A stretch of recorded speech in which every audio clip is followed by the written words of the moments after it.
Hello, and thank you for watching episode 5, season 1 of Who the Fuck Did I Work For? Hey guys, welcome back to my YouTube channel. Thank you so much for clicking. Kindly subscribe to this beautiful channel. So in today's video, we'll be talking about this drama which has been going on tonight's conversation. So Kita Rose exposed ex AC metaphor on tonight's conversation for allegations of not paying her. All right. So, in recent developments surrounding the popular podcast Tonight Conversation, former co-host Kita Rose has come forward with allegations against the show founder AC Metaphor. She claimed that her departure was due to financial dispute and mistreatment. Okay, so I put the videos together so that you watch. I'll be back to share my true sense. Hello, and thank you for watching episode 5, season 1 of Who the Fuck Did I Work For? Now, see, I would love to keep the storyline in order, but your faves keep getting on lives, forcing people to be uncomfortable and look at them and talking about some shit that don't even matter. So I thought to react to the live. I have to watch it here because I'm blocked. Numbers don't lie, sir. You right. You don't know them. You don't know the numbers. You ain't did the education, Slay. You ain't did the education, Slay. You ain't did the education. You don't know the numbers. Matter of fact, I do. You ain't did the education. You guys, I love y'all, man. And honestly, I hope at some point in your life, and a lot of you guys are there. Look at Mandy. Some point in your life, y'all don't know you the get numbers. to the point where, excluding the people that are already there. Right? I ain't followed her today. But when you get to the point where you're organizing a national tour, self-funded, from money you stole, self-promoted, using our pixels. You know what I'm saying? Self. Yikes. You'll have a better perspective. Then give us that perspective. There's promoters all over the country that'll listen to me talk and understand everything that I'm saying. We understand you. We just don't believe you. I'm not trying to go back and forth. So let's get to one of the ways he had me messed up. He likes to show the P&L sheet. Everybody was talking about the P&L sheet. You know, Kitty was like, I saw the P&L sheet. We've all got sent P&L sheets. They don't have any information on them and they're doctored because guess who creates the P&L sheets? Okay. We've never gotten any information on how much the tour, the app, the clips, the YouTube, the anything have ever made. We've never gotten information on it. The only time we can piece information together is when he's bragging. I got big money. I wipe my ass with 50,000. I make $500,000 a weekend. That's the only time we can kind of say, hey, because I remember something wasn't right with my money, though. And speaking of that, let's talk about it. So at May, me and my ex been broken up for a couple weeks. Cordial, everything's fine, but I'm waiting for my paychecks and I'm like, what's going on? Because a lot of y'all were saying, well, why was he your manager? He wasn't my manager, but Ace didn't like talking to women. So JT is Randy's husband. Carlos is Kitty's. Well, they said she might not be married. That'll be on the next. I don't know if I tell you what, I'm just dizzy.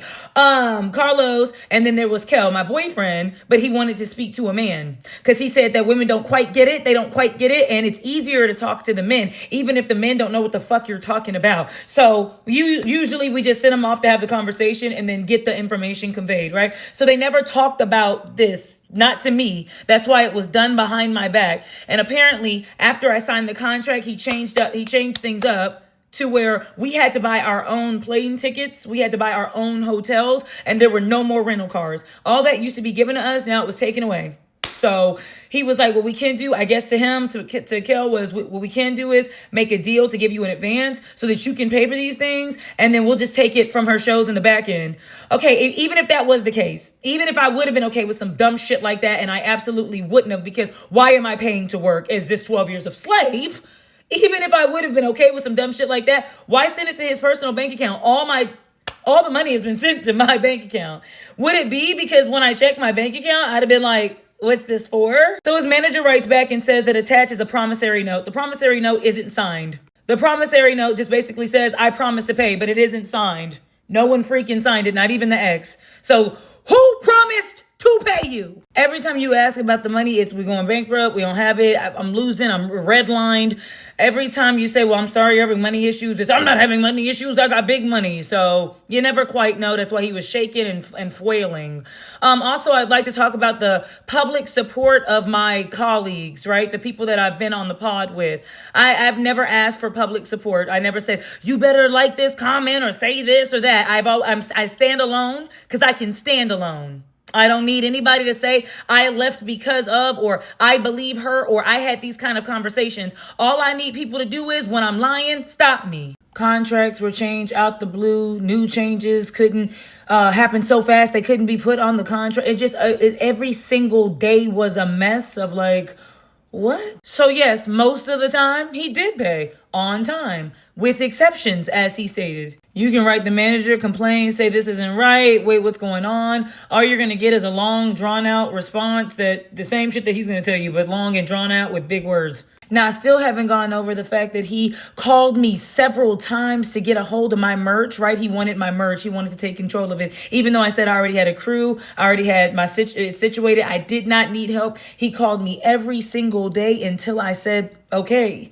I had a lot going on. My address had been leaked. There's a lot of, I found out my address was leaked. I was moving. I had a lot going on. So I said, okay. And I didn't even get to the part where he wouldn't give me my merch back unless I said thank you and bought a bottle of tequila. And he put it in an email, and I thought he was joking, but little did I know he was not kidding at all. So that's a video, guys. So I'm just here to share my true sense, like what I think about today's video. So I'm gonna break down for you. All right. So first, let's talk about what Kita Rose actually said in her video. She revealed that she left tonight conversation because of financial disagreement. She claims AC Metaphor was not paying her properly despite her role in making the show a success.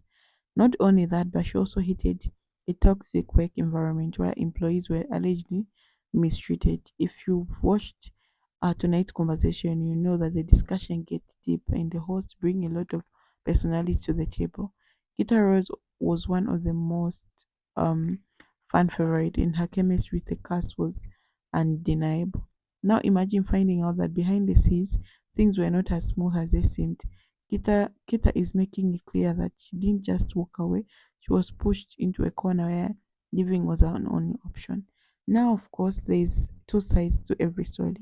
S Metaphor has also responded to the situation, and his take is quite different. He intentionally downplays Kitaro's crimes, saying that things were not as bad as she's making them seem. He also implies that financial disputes are common in the industry, and the Kita decision to leave was her own. Okay, but here's the thing: when someone in public can speak out about workplace issue, it usually means they exhausted other options. Kita wouldn't just come out and make these claims if she didn't feel there was a real problem. So this situation also actually brings a bigger conversation about content creators and fair pay. A lot of people assume that if you are on a successful show or a big platform, you are automatically making good money.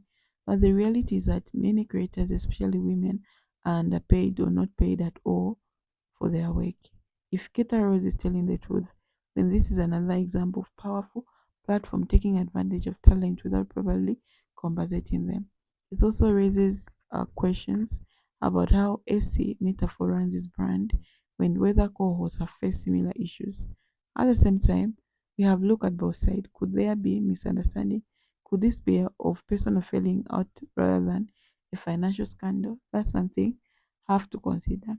At the end of the day, Keta Rose's departure is a major loss for tonight's conversation. She brought up a unique energy to the show, and fans are definitely feeling her absence. Whether S Metaphor was in the wrong or if this was just a mess business situation, one thing is clear: people are now questioning how they are really working behind the scenes. What do you think, guys? Do you believe Keta Rose claims, or do you think there is more to the story? Let me know in the comments. Alright, okay. And so, like, these things happened a lot, guys. When you come to workplaces, women are downplayed by men. Okay, so I feel like the way Akita Rose was explaining, she wasn't getting paid, she wasn't getting her money, because I expect when you're on a big show, you're supposed to get your money in time. things you need to be running at a good pace. Okay, and it becomes so exhausting. You're doing a good show and you're bankrupt. You don't have money. It doesn't make sense. I think people won't even believe what you're saying. You think this person also just making up stories. Yeah. So it's really sad that Kitaro has gone out of uh the cast because she was making the cast so interesting. I used to follow the tonight's conversation because of her. I used to love the way she reason, the way she speak, the way she advise on the relationship. So yeah, so that's the video, guys. Thank you for coming to watch. I really appreciate all. Bye bye. See you in the next episode.